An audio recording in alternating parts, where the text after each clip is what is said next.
Bom dia. Good morning. Good morning. Hi. Good morning, Julia. Good morning, Good Carlos. morning. Good morning, everyone. I'm just trying to fix properly here. Okay, I think that's okay now. So welcome, everyone. My name is Carlos Lima. I am the president of the, I think the camera here is somewhere. Let me see. Yeah, I think it's better now. Okay. My name is Carlos Lima. I am the president of the Defense and Security Committee of the Britcham in Brazil, and also the head of Defense and Security for the UK Department of Business and Trade. Okay, so I welcome all of you.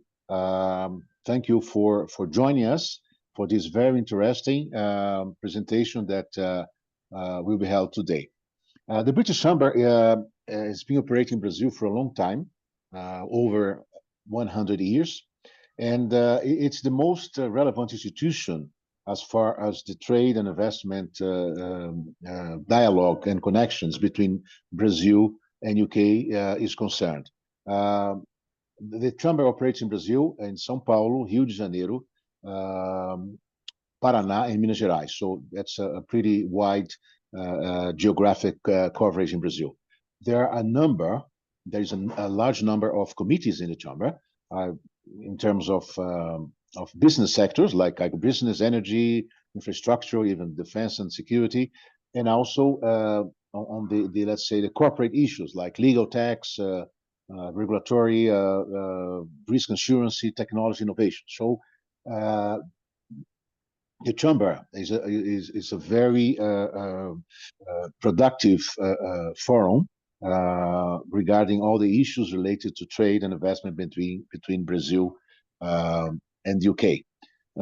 This year, for instance, we had a very large number of webinars, technical visitors, meetings of CEOs with public authorities, and also with private sector. So the Chamber has been actually very active.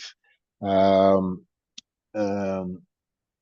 is a web web address of the Chamber, a homepage, I mean, which is britcham.com.br, and I invite you all to visit there so that you can get obtain more details about what the Chamber is offering and what kind of what scope of services is available to the associates. Okay.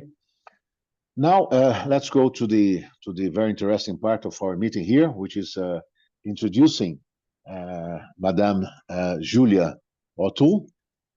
I said Madame because she's French, right? So that's the right way to address, isn't it, Julia?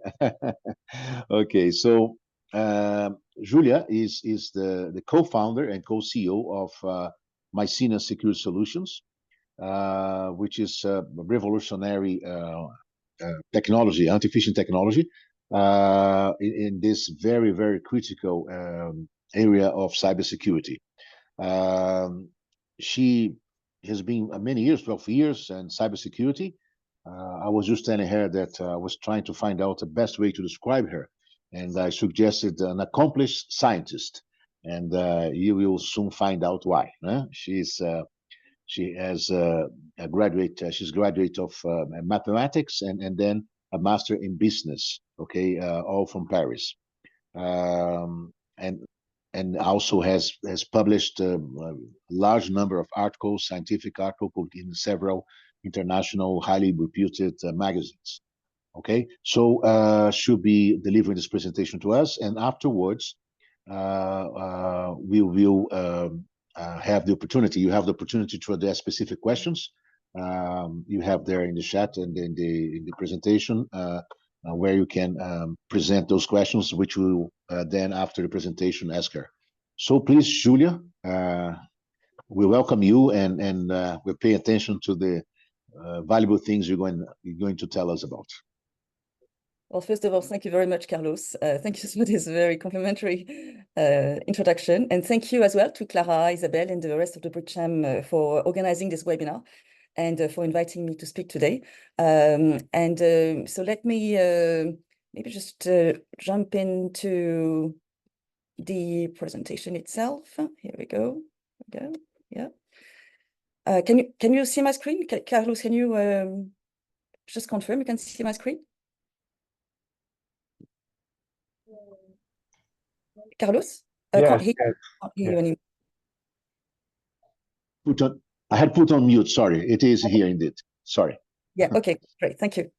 So let me just minimize that. Okay, good.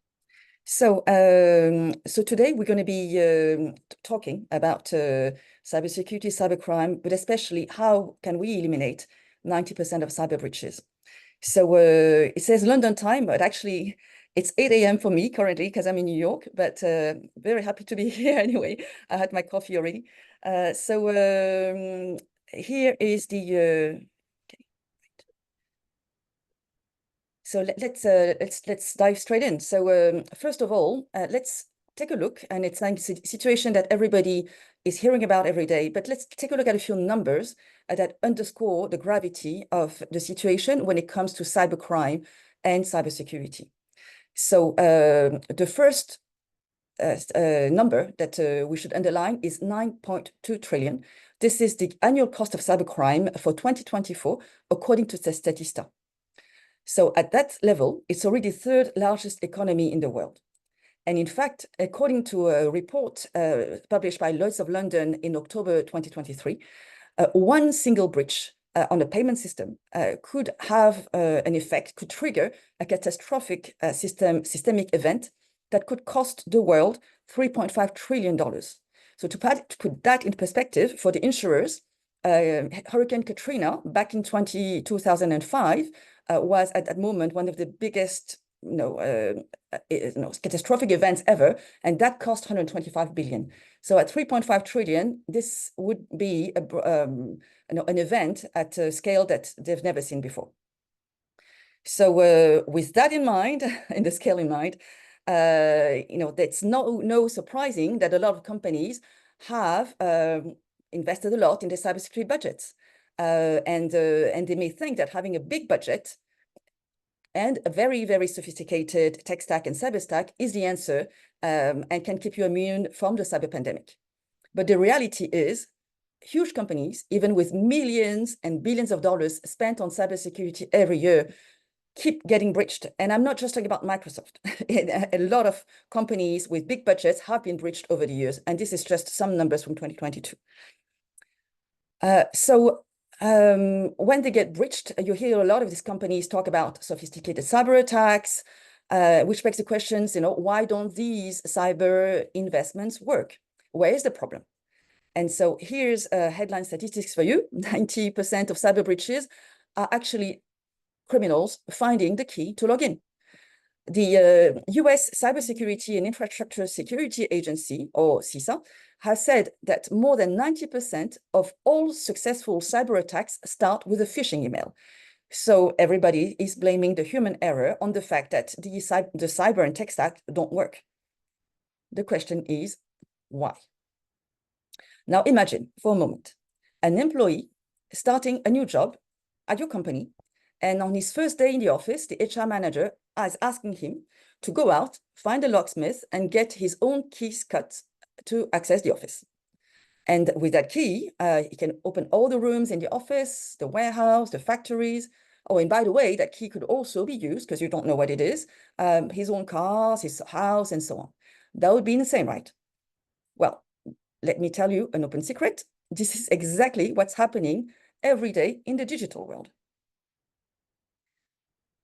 Ever since the world went digital, the access control was flipped.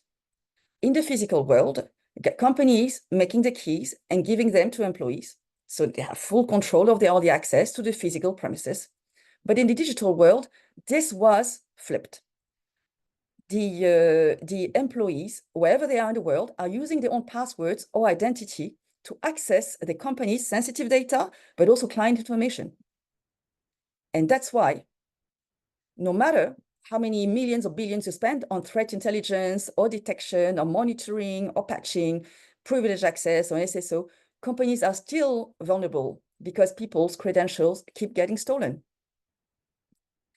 And it's not all the cyber hygiene training that you can give that will solve the root cause of the problem, which is the access control flip, which goes in 90% of breaches caused by human error. And as long as it's the employees who are making and controlling these keys to the digital premises, companies will remain exposed. And this problem is not going to stop. And worst of all, with the rise of AI, we have more and more AI and deepfakes who can scale the cyber attacks. It will be more and more impossible for a person, even the best trained person, to recognize future phishing attacks. So, and it's not all the threat and detection and monitoring tools that you have deployed, which are always playing catch up to criminals' new tactics, which can really save you from the problem, the original problem, which is the access control flip. And we all know the consequences of having those huge gaps in your access security. So this problem that I've just said is actually a very old one. And since the 1990s, people have been trying, especially in the cybersecurity industry, to patch that human vulnerability. Everybody's talking about human error. And so there's been a lot of evolution in access management technologies. And so we've gone from passwords to password managers, single sign-on, IAM, PAM, 2FAs, and so on. But the root of the problem remains the same. None of these solutions have actually identified the access control flip, which was causing the root cause of the problem, and fixed it. And they still all rely on employees using and controlling their own identity, of course, and keys to access the company's data and client data.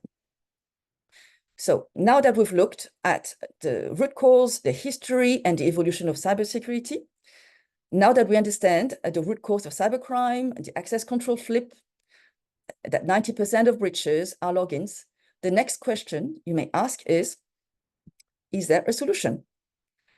And I'm here to tell you the good news is there is a solution, and it's actually a simple one.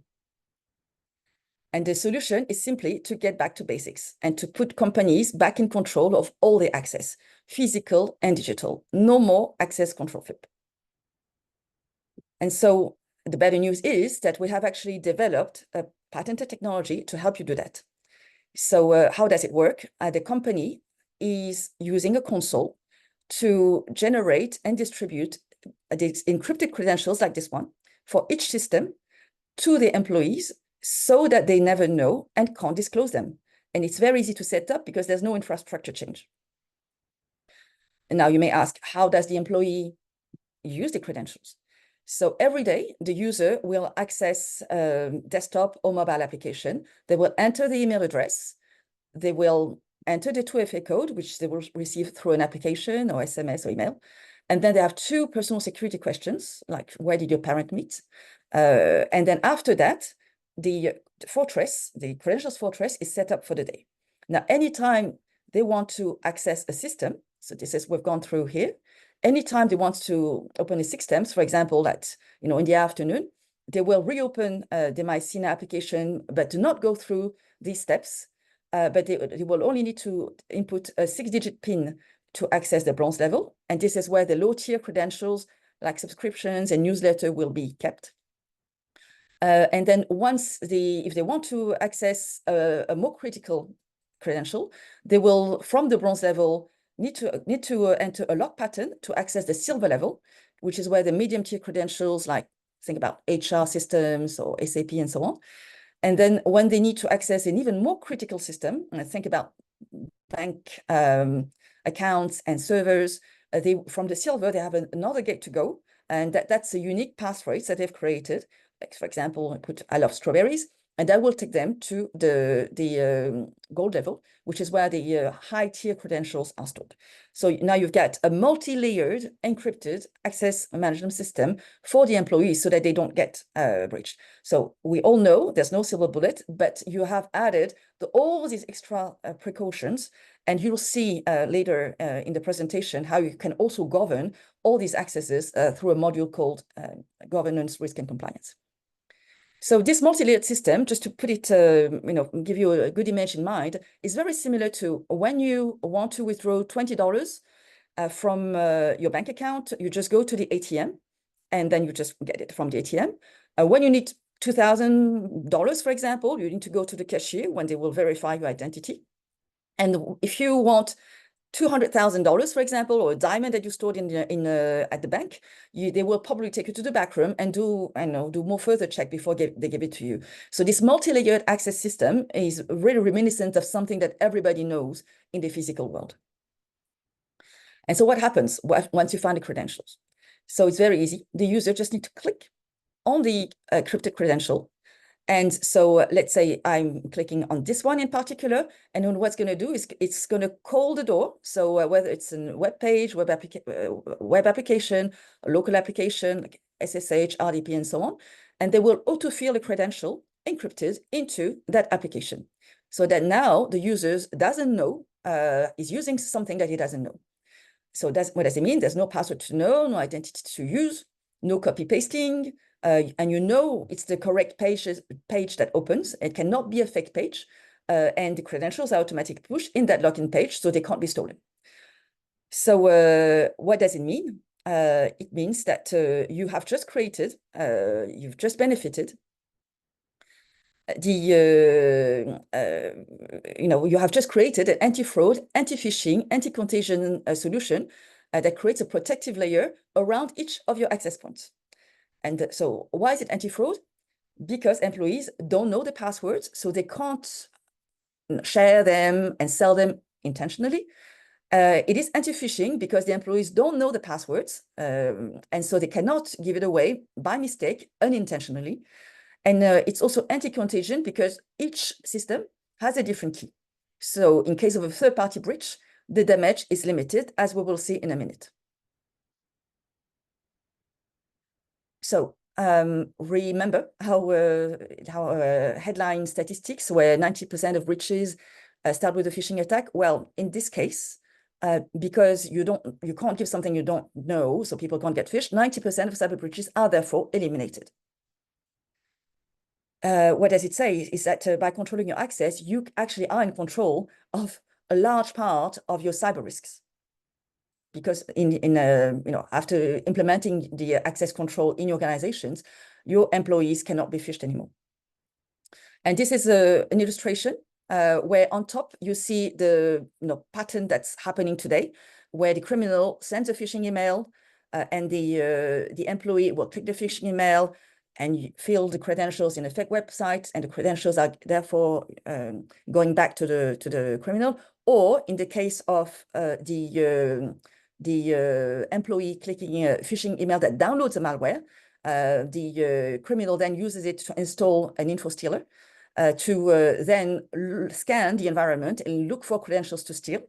And they will use lateral movement, and they will be looking for the privileged accounts access to then attack the organizations at a larger scale. So now you see that with MyCena, there's no more, so if you click a phishing link by mistake, there's no credentials to field because it's credentials you don't have. So you cannot fill it in a fake website and it cannot be given back. And also because no employee is making their own passwords, there's no credentials to collect whatsoever. So you may say, great, but I can only control my own organization and not others. And I know that supply chain attacks are our biggest threat. And you'd be right to think so. You'd be actually spot on. It is the biggest threat. And that's the one that Lloyd's of London talked about. And remember on the first slide, when they were saying that one single breach could cost the world economy $3.5 trillion in damages. We're talking about systemic risks here. And I was at a cybersecurity conference in London in September for the financial sector. And for the whole day, pretty much everybody was talking about third, fourth, fifth party breach. It is on everyone's mind. And so to help you see the trail, I've actually drawn out a map of what has happened with the supply chain attack involving the progressed software called MoveIt. That happened in May 2023. I've done that, but I could have easily used SolarWinds, Kaseya, CDK, Change Healthcare more recently, or Microsoft every few months.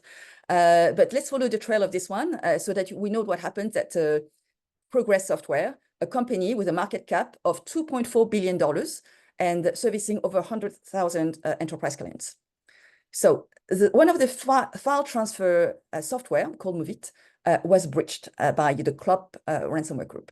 And that immediately affected over 100 clients. So, including big ones like, Deloitte, EY, PW, and so on. But this is where things got worse because each of these 100+ clients in turn continued to affect more organizations, which infected even more organizations, and so on and so forth. And so I've singled out a few just to show you the trail. So PBI Research Services here was directly impacted by MoveIt, and it infected 63 clients. And one of those clients was the California Public Employment Retirement System. And they exposed the personal information of over 700,000 people. Now, that PBI Research Services also infected another company called Milliman, which infected CSU, which is the Colorado State University. And I'll come back to it in a minute. This company here, Maximus, they were directly affected by Progress. And they exposed the personal information of over 11 million people. And this one here, the National Student Clearinghouse, they infected over 1,000 US universities and colleges, including CSU. So this is an interesting case because this university here, Colorado State Institute, was notified by 6 different organizations that it was breached, but that same MoveIt breach. So doesn't it remind you of COVID, when some people were receiving notifications on the app that were recently in contact with multiple people who have declared having contracted COVID since they were in contact? Well, this is actually the same map. Overall, from this breach alone, we had over 2,700 organizations, which are publicly, I say publicly because they were the ones who had to declare. So victims of that original MoveIt Progress breach. And together, they have impacted 93 million people, PII, across 33 countries. And what's interesting here is that of all the breaches, only 16%, was directly linked to the original breach by MoveIt. 84% of the victims didn't even use or heard about MoveIt. So this is really the problem. You have zero visibility on the risk in your supply chain. And that is not a surprising number because the Scientia Institute has been quoting that 98% of organizations worldwide are connected to a breached third-party vendor. And that is the reason why regulators are now working to implement protections for the sectors. And for example, in Europe, you have DORA, which is the Digital Operational Resilience Act, which will be applied in the EU for the financial industry from January the 25th, 2025. So anybody who actually does business with Europe is going to have to apply by DORA. And this is where MyCena can help too, because remember, so this is the Progress Move It situation where one breach can lead to ransomware, business interruptions, even though you're not even connected remotely, or actually you're connected remotely, but not directly to the vendor. And now we get situations where, remember how I explained to you that from the console, you can generate and distribute encrypted passwords for each system for the users. This is where it comes really handy, because the access segmentation encryption is containing the risks. Now, I'm just give you an example. Imagine if someone breaks into your house. So they come in through a bathroom window. So they break the window, they come in. Okay, they can steal your toothbrush, toilet paper, toiletry and so on, but they can't open the other doors in your house. Why? Because they don't have the other keys. So access segmentations gives you that same protection. And by using one door, one key is the best way to build cyber resilience. You prevent lateral movement, you prevent privilege escalation, and the mounting cost of a larger breach, as we've seen in the past. And that includes ransomware, business interruption, all the repairs, litigation, class actions, lawsuits that it entails. You basically, by containing the criminal inside one system, you restrict the damage. And because now you have control over all your access, because you have done the access control the correct way, you can also see who has access what and when within your organizations. So just like in a physical building monitoring system, so you know exactly who has access what. And so as opposed to in the past, when you have no idea if the employee is using the same passwords in their personal accounts, or if the identity has been stolen in one of these data breaches, like it's happened so many times where biometrics are getting stolen. So instead of not knowing, now you actually have a very, very fine trail of exactly what's happening in organizations. And this will help you demonstrate to the regulators, including the ones who will impose DORA on you, that you are compliant. So we have a bit of time, so I'm just going to show you a couple of case studies and then a few examples of industries. So first of all, we'll take the case study of a financial a company in the financial sector, which is a credit collection company in Brazil, which is helping banks and credit institutions to collect unpaid and late bills from private loans. They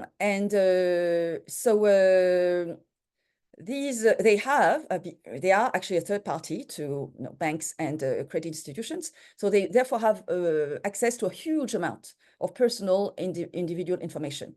And so the employees are using this PII to do the job. And so what happened when we met the IT team was that, and we were not surprised to hear that the employees have been writing and sharing passwords, storing them in secure ways. And we also heard about password fraud and password reuse, which is something we hear quite often in Brazil, unfortunately.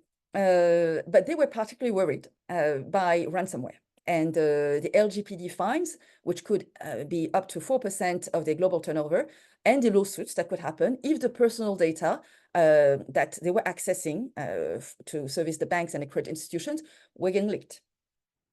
So they came to MyCena, we helped them, and what happened is that they implemented the solution very quickly, so that overnight, after it's been implemented, the employees don't know the password anymore. So that immediately stopped the password reuse and the sharing and the fraud that has been seen before. And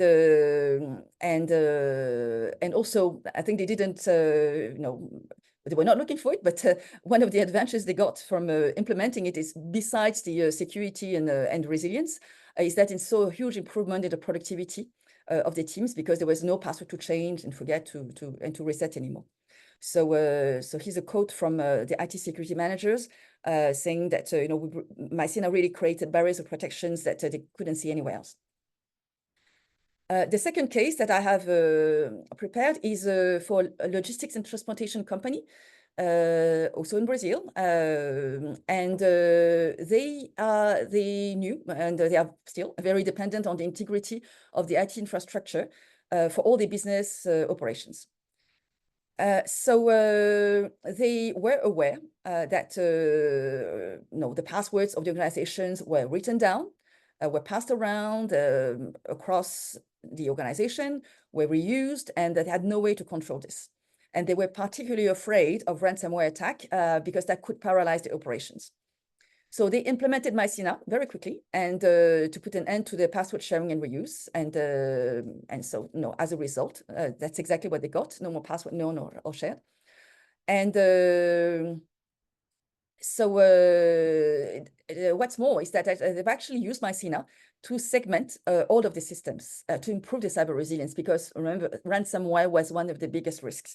So to prevent a widespread damage from a third-party breach, they decided to actually segregate each access to limit the risk, and they are now also able to track all the shared access within organizations rather than having password shared in a non-trackable way in the past. And obviously, they also improve the operation efficiency. So now I've gone into a few examples, and Carlos, let me know if you want me to if there's any particular industry that would like me to dig a little bit more in. No. You pick up, because you have in Brazil, you have industries of all sorts of segments. So any industry you pick up, very likely you'll find a similar one here. So okay. go So on. I just wanted to show you the impact of some of the big cyber breaches that we've seen in the past, and what could have happened if they had access control in place. So let's take the first one, Colonial Pipeline. Those in the energy sector will remember that very well. It was actually, so Colonial Pipeline is one of the largest fuel pipeline operators in the US. And it was hit by a ransomware attack that started with a compromised password obtained through a phishing attack. So they used the credential to infiltrate the network, like I showed before, to deploy the ransomware. And what happened is that they had shut down the pipeline for 5 days, I think. The financial impact was huge. They had to pay 4.4 million in ransom.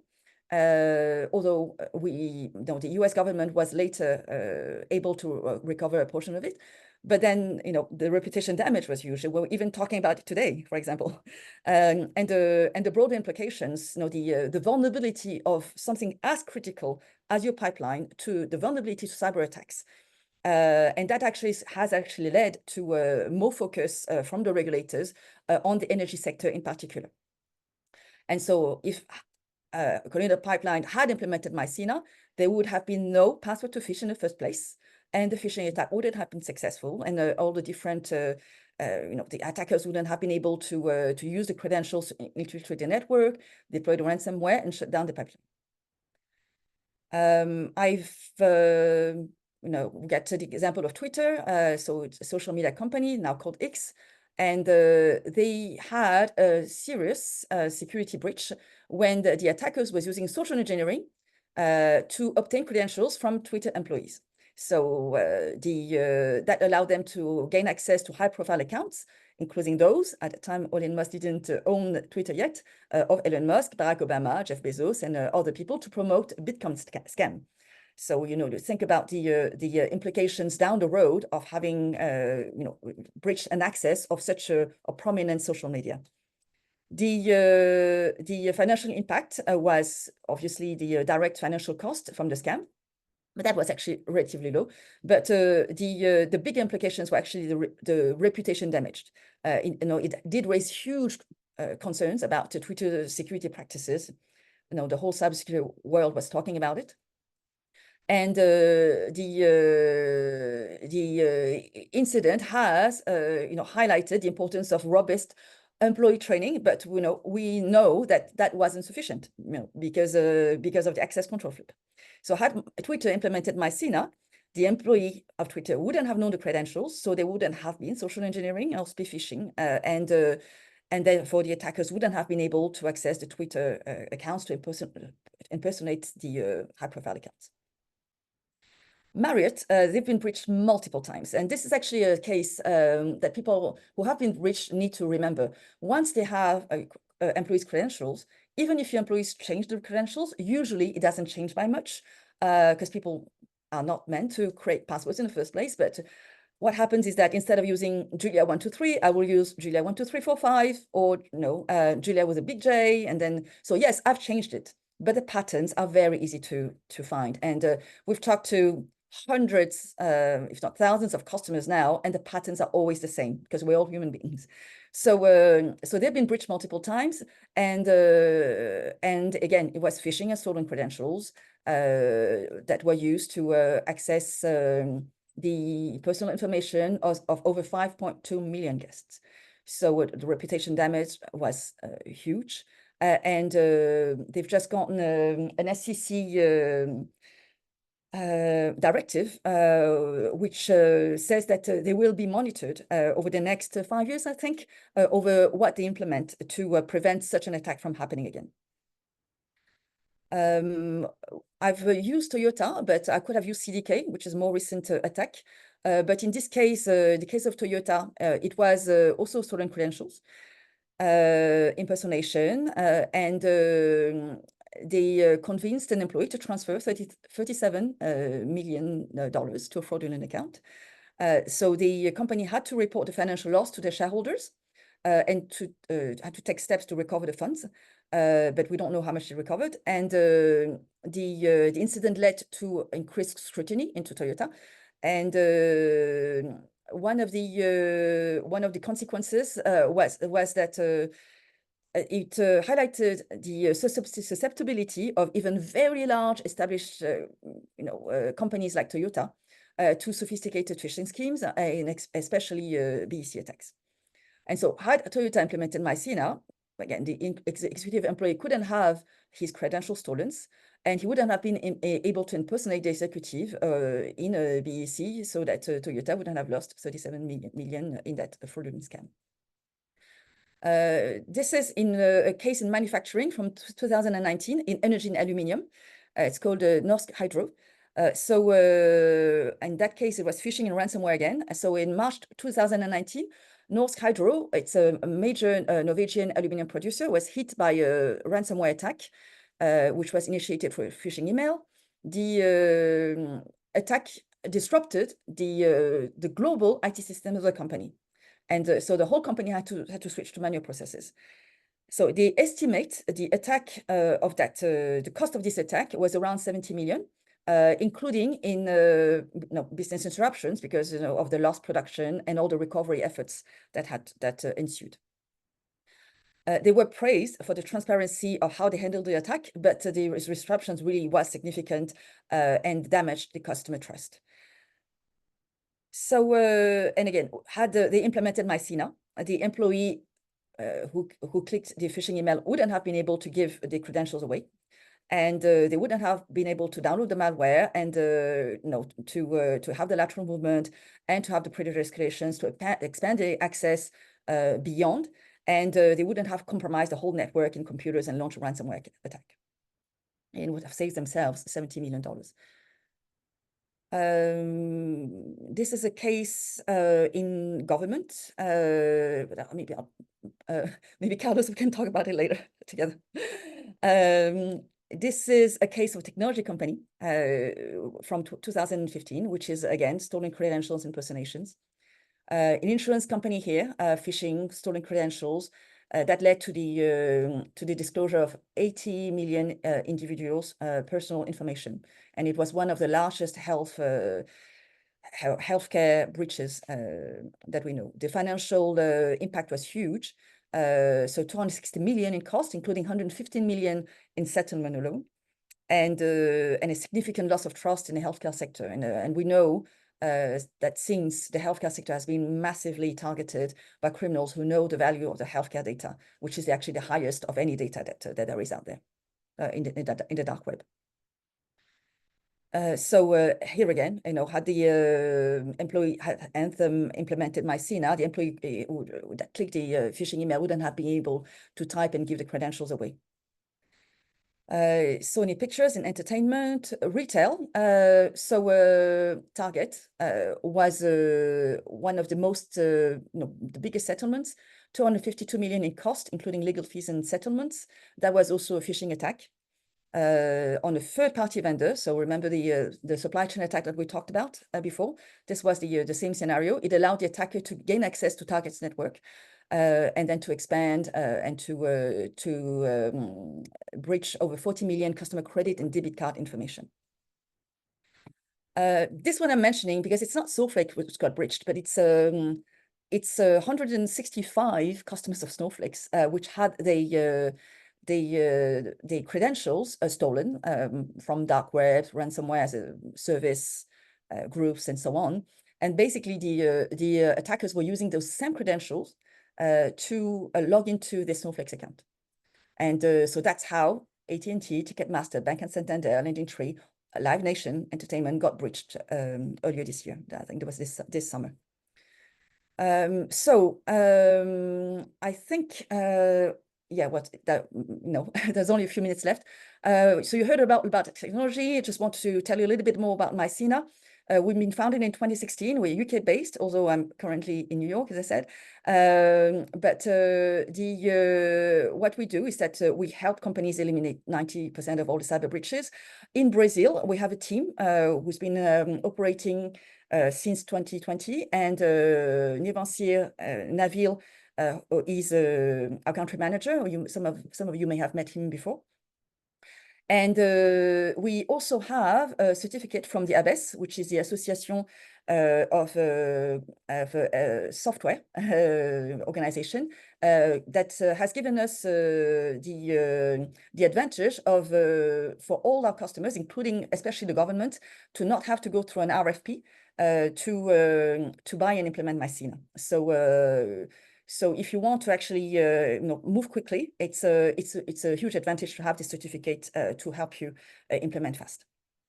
So coming to an end, thank you very much, everyone, for attending this webinar today. I hope you learned a little bit of information from me by joining me today during this hour, and welcome any question you may have. Thank you very much. And thank you again, Carlos, Isabel, and Clara for organizing. Okay, Julia, thank you very much. It was a very comprehensive explanation, and I think it showed it might be an oversimplification from my side, but just to have the issue at the let's say, lock the door, ensure that the door is locked. All right, I think it's basically that source. So it's a very easy way to understand it, So I think it's and the way you know the Brazil, the kind of threats, the kind of ranking Brazil is now in terms of threats. I think that offers you a perspective to expand your business share here, participation. So thank you very much indeed. Now we are going to. I see that there are 4 questions that. Clara will handle, but to start with, kind of warm up, I would like to ask you. I mean, you are bringing a lot of layers of security for users. Okay, they are not used to today. I mean, it's a different approach, right, than is today. So the question is, from your experience, how do users react to the new process? I can understand the concerns. Any change management is perceived by enterprises to be difficult. But we've had many discussions now with companies and the users love it. Why? Because even though after the first day, we've been on calls with customers and their users after one day of implementations, and we've had users thanking our team for bringing MyCena to them. Why? Because they have no passwords to remember anymore. And I think for a lot of people, it's actually a genuine frustration to have so many passwords to remember.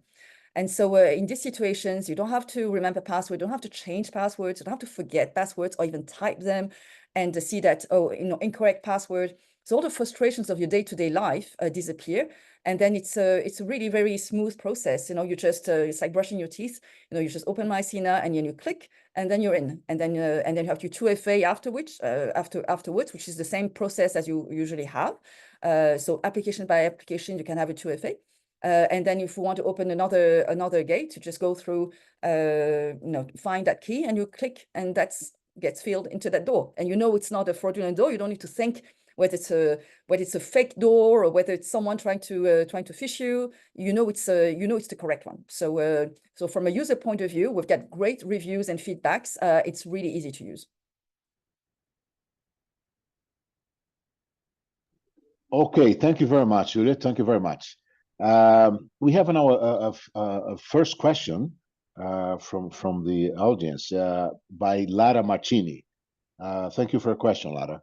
Lara is asking you, first thanking you for the presentation, and then asking you to please talk about your team and the ability to execute in Brazil. So we have set up a team in Brazil since 2020, as I said, because of exactly what you said earlier, Carlos. Brazil is a very targeted country. I think it was ranking 4th when we set up there. So there's a lot of large organizations with the same problems everywhere in the world, but these large organizations needed a lot of help. So our team, we have sales and technical teams in Brazil who are able to just listen to our customers' problems. We are working with lots of large organizations in 15 sectors. So we already know a lot of the issues that you have, and we can suspect the issues that you may have. So we can help you to map out your needs. We can help you to also organize your implementation. So we get technical teams who can look at your tech stack, identify the most critical operations with you, and help you to get started very quickly. We have also, we didn't talk much about all of our features. We have a feature called the Access Kit, which allows you to actually implement at scale to thousands of people, very quickly. So and also, if any of the people who are in this call in Brazil want to talk to other Brazilian customers, even though everybody is under NDA and we won't reveal the name, if there's a particular sector that they would like to know, we can put them in touch with a client privately. We can also help to set up that. So please feel free to reach us. Thanks very much for the question. Okay, thank you, Julia. Lara Martini, if you have any follow-up question or any specific issue you'd like to have a further clarification, please write there in the chat that Clara will then forward to us. Okay. The second question is from Mr. Pedro Canto, and his message to you, Julia, is: congrats, Julia. Excellent presentation and great product. Can it also be used to access the workstation, tablet, mobile? If so, can they be offline? Also, if I have to give access to my system from a third-party contractor, can I force them to use MyCena? Does it run locally or cloud? Well, thank you very much, Pedro, for the question. It's actually multiple questions. If I remember well, the first one was regarding devices. So it's the way it works for devices. The device is a personal device. So imagine you have your device at home, and with it you can access your company files. The first password to your device, you can keep. I mean, you can keep it to what it is. It can be 0000, for example, and no one will know it's your device. Now, what happens afterwards is that you still can't access any of your company files from there. In this case, you would actually have to, if it's an iPad, for example, you have to use the application to go through the multiple layers of security before accessing your company systems and data. And if it's in your desktop, you can, for example, use your credential to actually open the the computer is very much similar to if you want to enter a shopping mall. You can enter the shopping mall. There's no gate there, but to access each of the shops. So in this case, to access any of the systems that your company uses to store their data, you would actually have to go through MyCena after you've gone through that first screen. So you enter the shopping mall, and then you go through these layers and segmented access, and then you can click to enter each of the shops. So each of the different applications, and then you have your 2FA, that you have already previously installed. That doesn't change. And I think the second question was, can you please remind me, Carlos? Okay, let's go. Mobile, and then if they can be offline, okay, the system. So at the moment, no, it's not online, and I think that answers also the third question, which was cloud on-premise. At the moment, it's on the cloud. We are thinking, we need a few more use cases to really be able to develop an on-premise solution. At the moment, we haven't had the need to, and the reason why I'm saying this is because every feature that MyCena is developing has developed in the past, has been developed with real enterprise customers. So we never build anything that's not used. So to be able to really understand the use cases and all the do's and don'ts, think about all the details of the user experience, we do that with customers. So if there's a need in the future, we will, it's already in our roadmap to look at it. There was another question attached to it. About forcing a third-party contractor to use it. Yeah, correct. So we've had clients who've done it. We've had financial sector clients who have noticed that by implementing MyCena, the password fraud immediately dropped to zero. And I think they didn't even realize that they had password fraud within the organization. And so they immediately asked us to have this implemented at third parties. So to be able to access now the data, which is the customer's data, the third party had to install MyCena. They have also enabled IP restriction and device restrictions for those third parties, so they cannot use the other devices which were not given by the organization to access the company data. And they also enforced, which is something that's now actually rolled out to everybody, the cannot save passwords in browser. So when you use MyCena, you cannot save the browser, save into the browser, so it cannot be used for future attacks and so on. So MyCena gives you a very, very tight control over what your third-party users can or cannot access from within organizations, and it gives you the trail. So you get the governance, risk and compliance module that lets you see who has access what when as well from the third party. So hope that answers. Okay, Julia, thank you very much. Thank you very much. Pedro, if you have any additional specific question, please write there that we'll be able to address to Julia before we finish here. Julia, another question. How easy it is to implement for a large organization?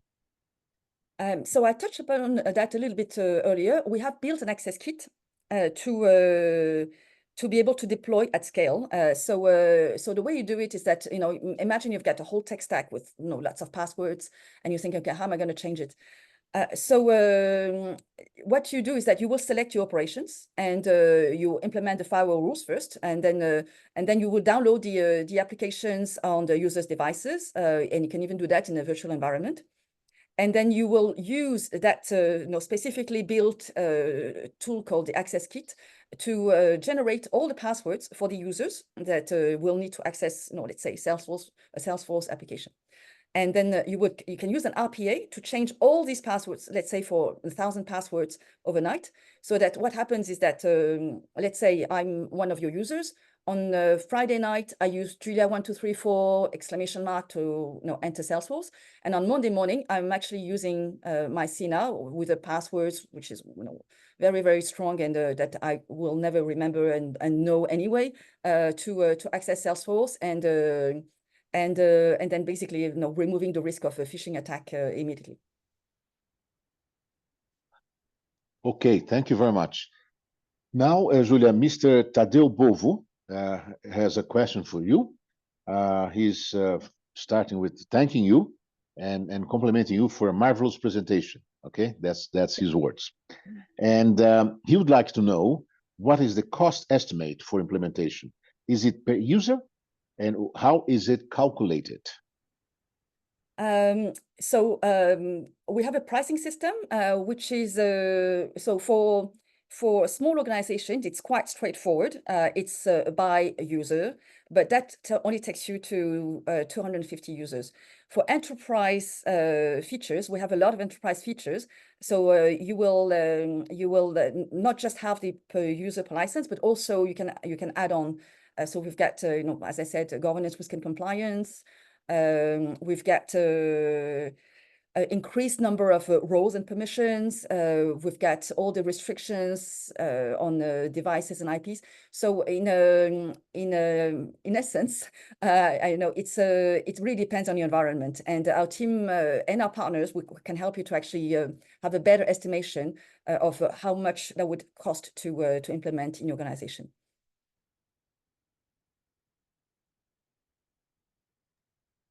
Okay, so I think we've got a real great picture here. I think the good thing about what I used to say, when something, a presentation like this is we attend to one. The great question, the great outcome is that when we start having lots of questions, right? And because you brought up some issues that will certainly result in IT people, cybersecurity, in assessing these with what they have now, and of course lots of questions will be raised with that, and I'm sure that you and your team in Brazil will be readily available to provide those answers. So I guess I think that we check if we have another question. Clara, do we have another question, or if not, just a second, Julia. Yeah. Okay, Julia, there is another question here, two other questions. From Mario Cesar Vieira Marques. He's also thanking you. And this is a good, he's giving you a good hint. Brazil is a gold mine. The challenge is to show the need to foresee the obvious, the insecure digital environment and the consequences, damages of invasions. In fact, this is a comment that he's addressing to you.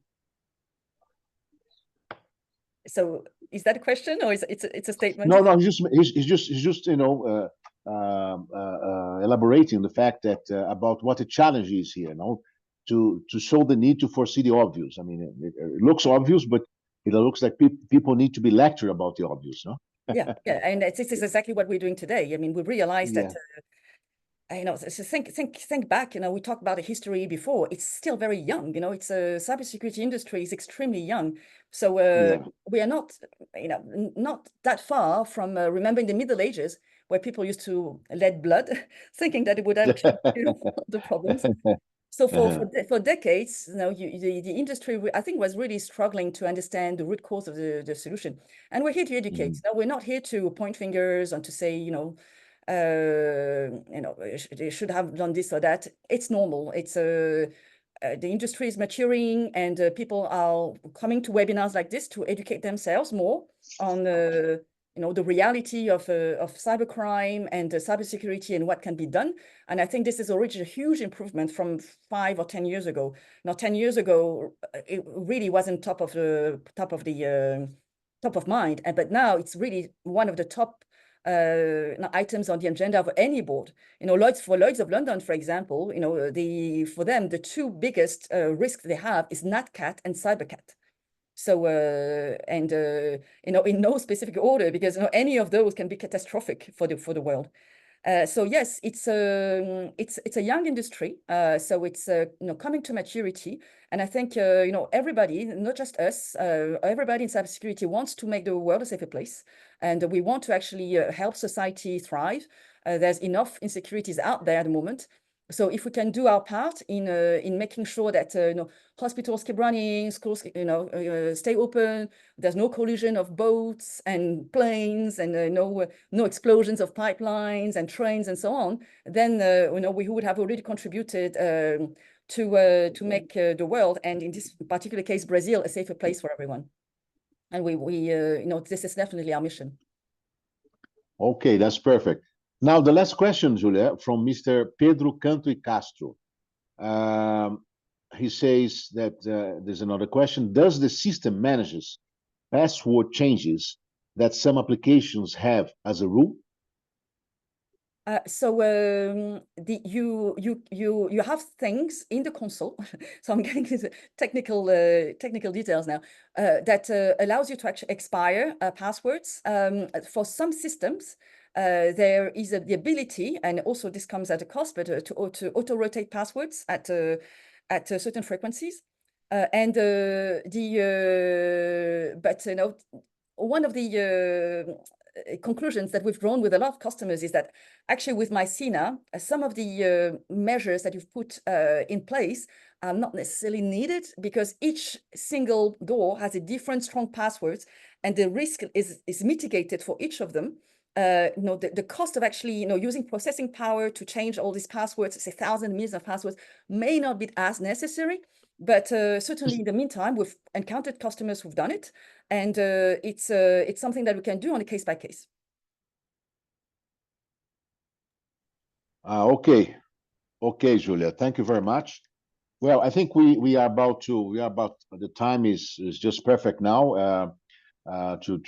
It's 11 a.m. So we have concluded this webinar, and warm thanks to Julia, to her availability, and to very comprehensive information and explanations provided here. You have there the contact numbers of contact emails, okay, for the company, so any interested company can approach them directly, okay. And I would also like to thank very much the presence of all the I think we have about almost 30 people here. So I want to thank everybody for the presence, to make the Britcham available, to say that we are available to support you, as mentioned before. So I invite you again to visit our website. Okay, we'll be most pleased to provide you with whatever support is required regarding technologies available from the UK. Okay, so thank you very much, everyone. Okay, and I look forward to keep in touch and ensuring that we can develop a mutually beneficial business between MyCena and Brazilian companies. Have a good day. Thank you very much, everybody. Bye. Bye.